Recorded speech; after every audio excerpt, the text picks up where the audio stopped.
మనందరికీ తెలుసు భారతదేశం ఒక 5th జనరేషన్ ఫైటర్ జెట్ని తయారు చేయాలన్న సంకల్పం తీసుకుంది, తపస్సులాగా తీసుకుంది.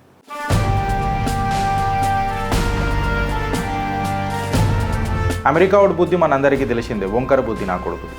ఇవాళ భారత్ ఏదైతే జియోపొలిటికల్ స్క్వీజ్ ఉన్నది కదా, అమెరికా మన మీద ఒత్తిడి తీసుకొచ్చే ప్రయత్నం చేసింది కదా, దీన్ని ఆత్మనిర్భర్ బ్రేక్ త్రూ లాగా మార్చగలుగుతుందా అనేది ఒక పెద్ద ప్రశ్న.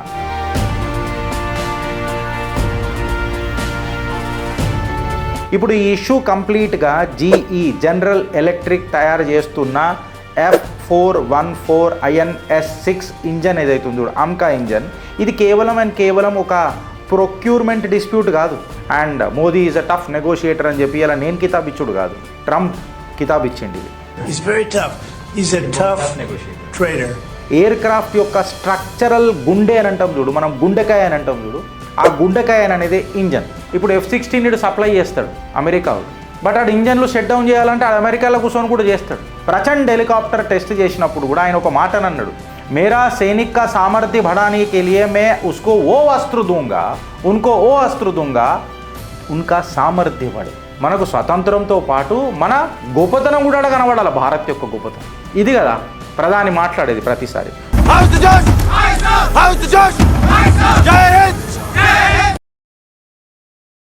జై హింద్, జై భారత్, జై తెలంగాణ. ఫ్రెండ్స్, నేను మీ Girish Daramuni. Welcome to our channel Chitragupta. మనందరికీ తెలుసు భారతదేశం ఒక 5th జనరేషన్ ఫైటర్ జెట్ని తయారు చేయాలన్న సంకల్పం తీసుకుంది, తపస్సులాగా తీసుకుంది. ఆ తయారు చేయడానికి దాని ఇంజన్ కోసం అమెరికాతో చేతులు కలిపింది. అమెరికా వాడి బుద్ధి మనందరికీ తెలిసిందే, వంకర బుద్ధి నా కొడుకుది. దగ్గరకు వచ్చిన తర్వాత మనకు సుక్కలు చూపించే ప్రయత్నం చేస్తాడు. ఇప్పుడు ఏం చేసిండు అమెరికా వాడు, మనకేమి ఇబ్బంది అయింది? Let's debate. ఈ ప్రాజెక్ట్ పేరే GE F414 INS6.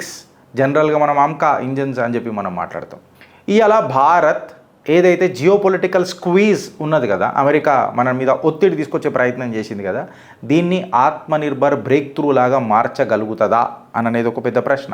ఇవాళ నిపుణులు ఏమని మాట్లాడుతున్నారు అని అంటే, అమెరికా యొక్క ధమ్కి మళ్ళీ భారత్ తగ్గనుందా వెనక్కి అని చెప్పి ఒక ఆలోచన వస్తుంది. ఎన్నటికైనా సొంత ఇంజనే సూపర్ విజన్ అని చెప్పి మాట్లాడుతున్నారు. దశాబ్దాల వారీగా భారత్ ఒక గుణపాఠం నేర్చుకుంది ఫ్రెండ్స్, ఎస్పెషలీ ఏరోస్పేస్ పవర్లలో.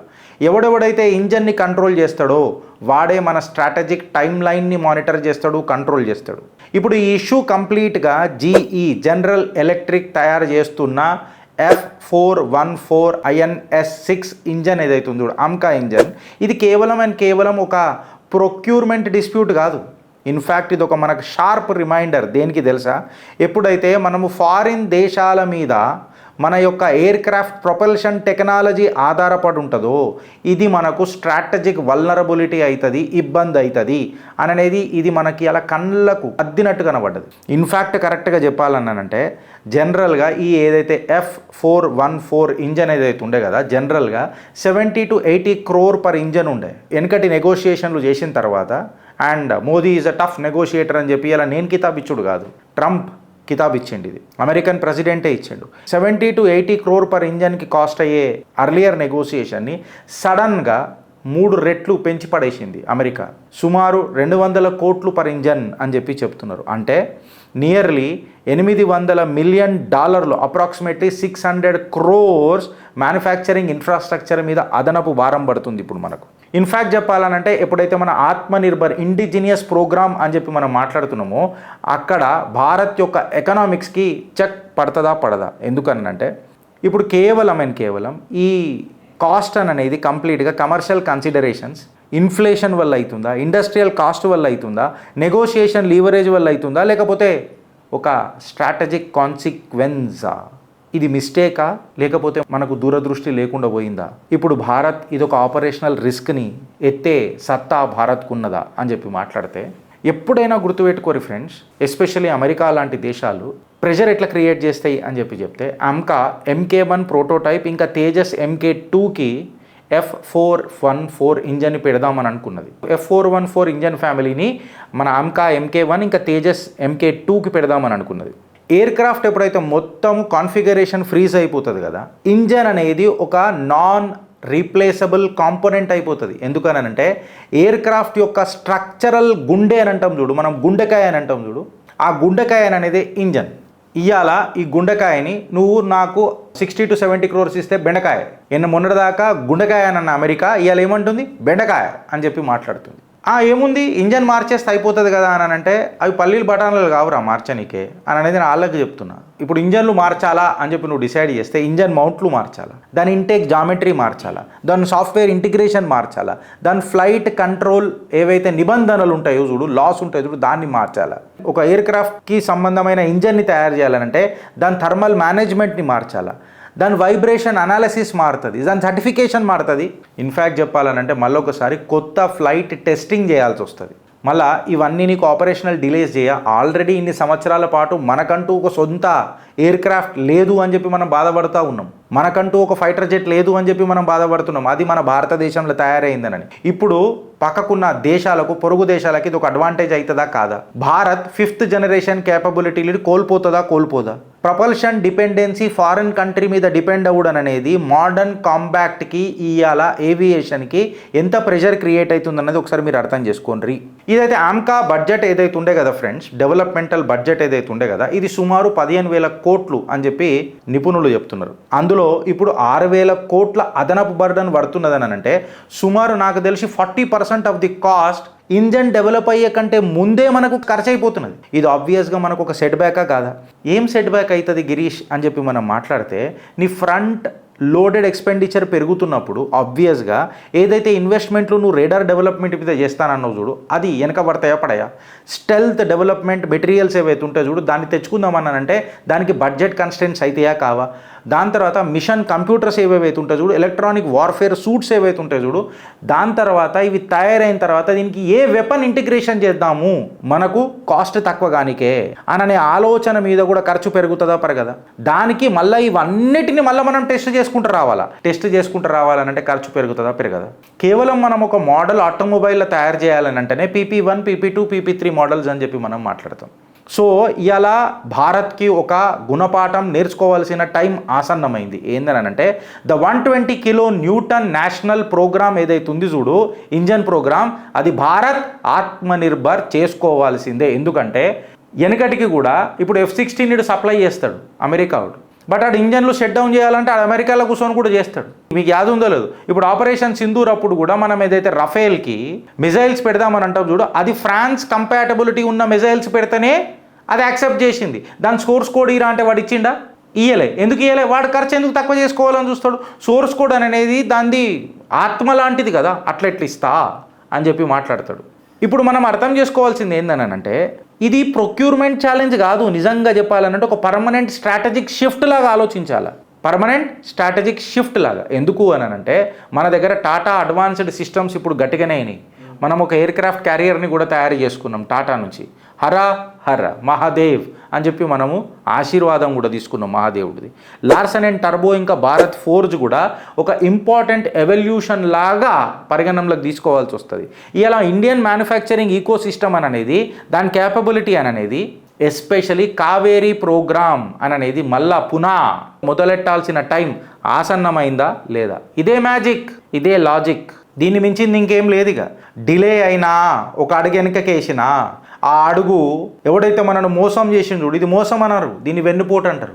ఈ వెన్నుపోటుకి గట్టిగా ఆ అడుగు పిడుగులాగా మారాలన్నా వద్దా friends? So when you are co-developing a partnership which involves a complete design participation between the two countries, manufacturing know how, అందుకే నాకు సోర్స్ కోడ్ కావాలంటాడు ఈ దేశ ప్రధాని. వెనకటిలాగా అపాచీ హెలికాప్టర్ సంతకం చేస్తే మొన్నటిదాకా కూడా డెలివరీ చేసిరో చేయలేదు ఎడమైనోళ్ళు. నాకు తెలిసి మొన్న 2 హెలికాప్టర్లు ఏమో పంపినట్టున్నారు అపాచీ. ఈ అమెరికా వాడు ఎప్పుడు ఇట్లానే చేస్తాడు, వాడు మళ్ళీ కంట్రోల్ పెట్టుకుంటా అంటాడు మీదికేని గడివి కనికేనా.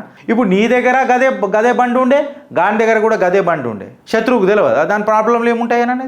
అందుకే నేను ఈ మనిషికి అత్యంత ఇష్టపడతా, నరేంద్ర దామోదర్ దాస్ మోదీ. ఎందుకు అనంటే ప్రచండ్ హెలికాప్టర్ టెస్ట్ చేసినప్పుడు కూడా ఆయన ఒక మాట అన్నాడు, మేరా సైనిక్ కా సామర్థ్య బఢానే కే లియే మే ఉస్కో ఓ అస్త్ర దూంగా, ఉన్కో ఓ అస్త్ర దూంగా, ఉన్కా సామర్థ్య బడే, బాకీ లోగ్ జో యూజ్ కర్తే ఓయి క్యూ దూ మే. ఒక ప్రైమ్ మినిస్టర్ ఆలోచించాల్సిన పని ఇదే కదా. సో ఒక లాంగ్ టర్మ్ సావరిన్ కంట్రోల్ అనేది వాడి దగ్గర ఎందుకు పెట్టుకోవాలా? మన దగ్గర పెట్టుకోవాలి కదా. కేర్ఫుల్ ఎవాల్యుయేషన్లు చేయాలి కదా. ఇప్పుడు సాఫ్రాన్ ఏదైతే మన రాఫేల్ ఇంజన్స్ ఏవైతే ఉంటాయి చూడు, సాఫ్రాన్ ఇంజన్స్ ఏవైతే ఉంటాయి చూడు, ఇది గవర్నమెంట్ టు గవర్నమెంట్ ఫ్రేమ్వర్క్ అని అంటారు దీన్ని. అంటే ఇండియా గవర్నమెంట్ ఫ్రాన్స్తో 2047 పార్ట్నర్షిప్ కింద డిఆర్డిఓ GTRE కింద డెడికేటెడ్ 120 కిలో న్యూటన్ క్లాస్ ఇంజన్ని తయారు చేసే ప్రక్రియ మొదలెట్టిండ్రు. ఇప్పుడు సాఫ్రాన్ 120 కిలో న్యూటన్ ఇంజన్ కాడికి మాట్లాడినప్పుడు రోల్స్ రాయ్స్ అయితే మనకి ఇంకొక మంచి ఆఫర్ ఇచ్చింది. ఏందనంటే we will involve with Bharat for developing 120 kilo newton engine, after burning engine ఒకటి తయారు చేద్దాము.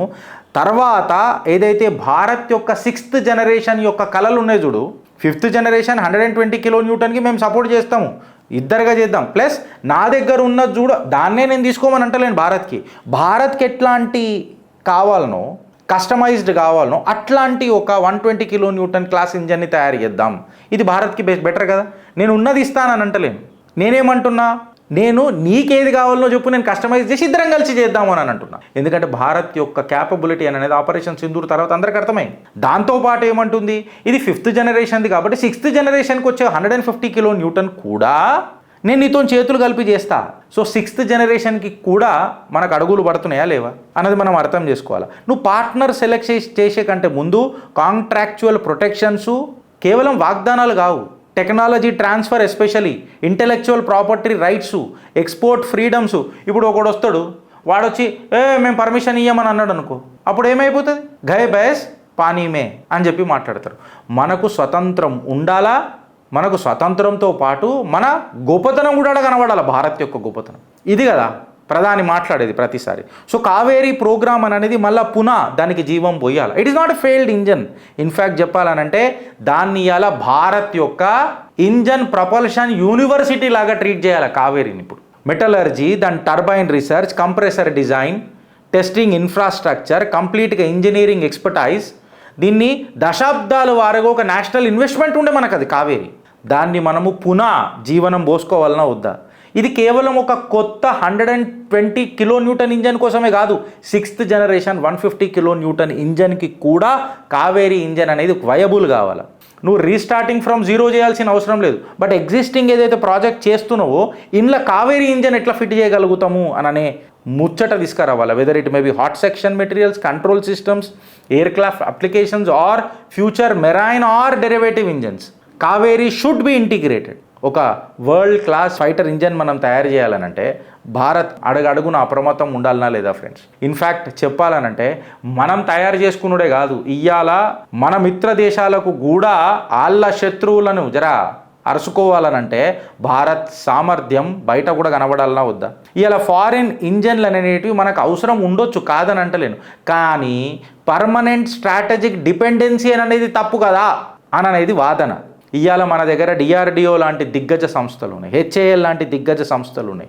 ఇవి పబ్లిక్ ప్రైవేట్ ఇండస్ట్రియల్ ఛాంపియన్షిప్తోని ఒక నేషనల్ ప్రపల్షన్ ఈకో సిస్టమ్ని తయారు చేసే స్కిల్ పెట్టుకుంటాయి.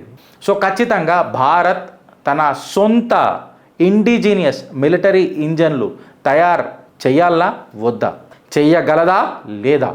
భారత్ యొక్క సామర్థ్యం ఎంత గొప్పదో సింధూర్లో మనం అందరం చూసినాం. 5th జనరేషన్కి ఫీల్డ్ కాదు ఫ్రెండ్స్, ఈవెన్చువలీ 6th జనరేషన్కి అడుగులు వేయాలా. 6th జనరేషన్కి అడుగులు వేయాలంటే నువ్వు ఖచ్చితంగా ఎల్లిగాని మీద మల్లిగాని మీద మాత్రం ఖచ్చితంగా డిపెండ్ కావద్దు. ఇవాళ భారత్ సొంతంగా డిసైడ్ చేసుకోవాల్సిన టైం ఆసన్నమైంది. స్ట్రాటజిక్ అటానమీ సైడు ఇంపోర్టెడ్ ఇంజన్లు తీసుకొని మనము తుప్పెందుకు పట్టాలా అని అనేది ఇవాళటి ఆలోచన. దీని మీద మీ అభిప్రాయం ఏందో చెప్పుర్రి ఫ్రెండ్స్. భారత్ మాతాకి జై.